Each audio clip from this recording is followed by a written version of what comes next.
তো সেই জায়গায় এই মৃত সঞ্জীবনী বানকে কাটাতে গেলে মৃত সঞ্জীবনী বানের কাটান দিয়ে করতে হবে, তারপরে আপনার মহামৃত্যুঞ্জয় বান প্রয়োগ করতে হবে,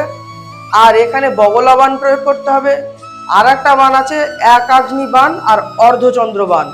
এই কয়েকটা জিনিস একসাথে একত্রে যদি প্রয়োগ করা হয় তাহলে কিন্তু আর একটা হরণ বানও এখানে চালাতে হবে। আমি এগুলো এত কিছু বলতে চাচ্ছি না বাইরে, তবুও আমি কিছুটা বলতে চাই, যতটুকুনি বলা যায় তাও জেনে রাখা ভালো যে এই জায়গায় হরণ ওই মৃত সঞ্জীবনী বানের শক্তি হরণ বান প্রয়োগ করতে হবে, তবে গিয়ে কিন্তু সেই বানটা কাটবে ঠিকঠাক মতো। এবার সেই বান কাটানোর পরে আবার তার যে প্রতিকার আছে, যে কবচগুলো আছে, এই মৃত সঞ্জীবনী বানের শক্তি হরণ কবচ, আবার পাল্টা চালান মানে অটোমেটিক বান কাটতে থাকবে কবচ, এগুলো যদি ধারণ করানো হয়